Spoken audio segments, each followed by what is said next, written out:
Every year in the NBA playoffs, there are players who rise to the occasion, and there are some players who completely disappear.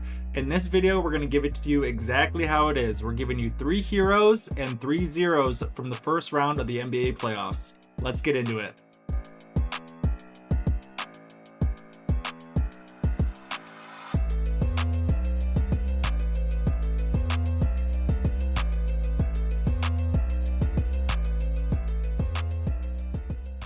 For our first hero, we absolutely need to go with Marcus Smart. Talk about a complete 180 from regular to postseason.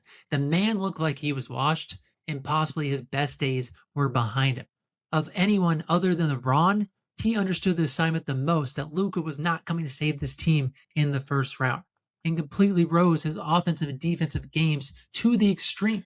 He's shooting 50% from the field and 40% from three. The man is averaging 3 whole steals and almost 2 full blocks. 2 full blocks against this lengthy, tall, athletic Rocket squad with someone of his stature is crazy talk. And he's just doing a ton of intangibles that don't show up on the stat sheet. He's out hustling the Rockets, diving on the floor for balls, drawing timely fouls to suck the air of the building, pressuring them full court, getting steals and buckets when the Lakers need it most. Whenever he is on the floor, he's outsmarting this young Rocket squad with his impressive situational awareness. They would not be in this situation up 3-2 and with an initial 3-0 commanding series lead without him. Yes, LeBron hit the game-tying three-point shot in Game 3 to send it to overtime, but they would not be there if Marcus was not lurking in the backfield when the Rockets got the rebound, were up 6 with 30 seconds left, got the steal, drew the foul, sucked the complete air out of the building, and hit some timely shots in overtime. LeBron and some of the rest of the team was not offensively gifted in that overtime. So the man is just a winner. He knows how to make winning plays wherever he goes, and the Lakers got to be happy to have him in their time of need without Luka and initially Reeves. So our first hero, Marcus Smart. And with our second hero, I am going with CJ McCollum of the Atlanta Hawks. This competitive series has been a joy to watch, and CJ McCollum has done everything that he can in the scoring department to keep his team alive in this series. As you can see, he's averaging almost 5 more points per game in this series alone. He's doing a great job both being a rebounder and a player who's assisting as well. He's just shooting a very high percentage. He's taking good looks. He's streaky at the exact right time, and he's keeping the Atlanta Hawks in this series as it's now 3-2, but we look to see if the Hawks can actually make this a 7-game series.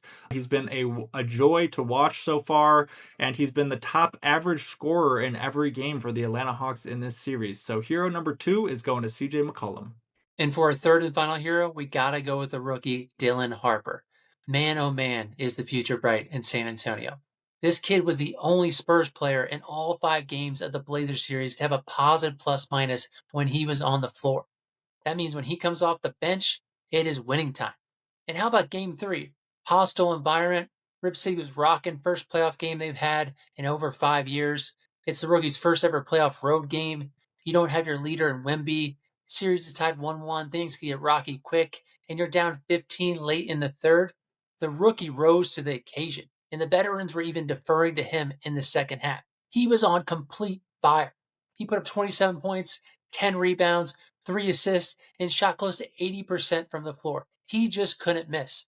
And that baseline dunk where he swept past Scoot and dunked on Williams, that was something I did not know the Rook was capable of. That was fire to see. I cannot wait to see what he does in the rest of the playoffs.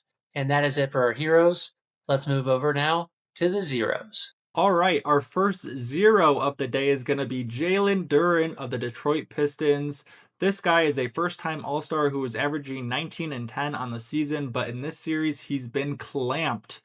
For whatever reason, I think the Orlando Magic have a great matchup against him, including Wendell Carter Jr., Paolo Banchero, Franz Wagner, Jalen Suggs. That's a lot of good defenders who like to clog up the paint and refuse to give Jalen Duran his easy lob looks, his easy pick and rolls that he's been used to this season. As you can see, his stats have almost cut in half in this series.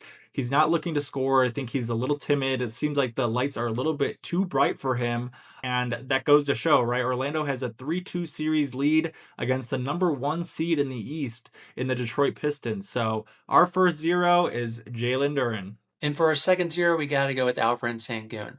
The man is just not living up to his nickname, the Turkish Terminator, especially not in the playoffs. It seems like he is a regular season darling. He is missing too many bunny shots, He's complaining too much to the refs. I mean, these are playoff fouls, bud. Get used to it. You had a 7-game series last year against the Warriors. You should have been prepared for this moment, even without Kevin Durant.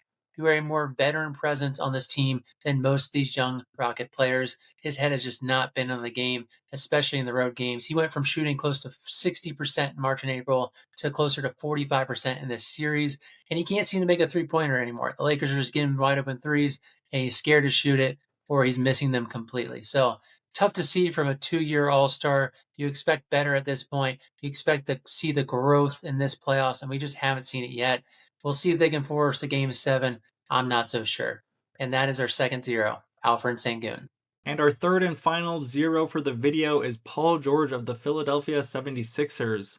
Playoff P is non-existent right now. He's only averaging 17 points per game, 3 rebounds and 2 assists. He's just not the playmaker or the facilitator that you want him to be in a series that desperately needs it without Joel Embiid.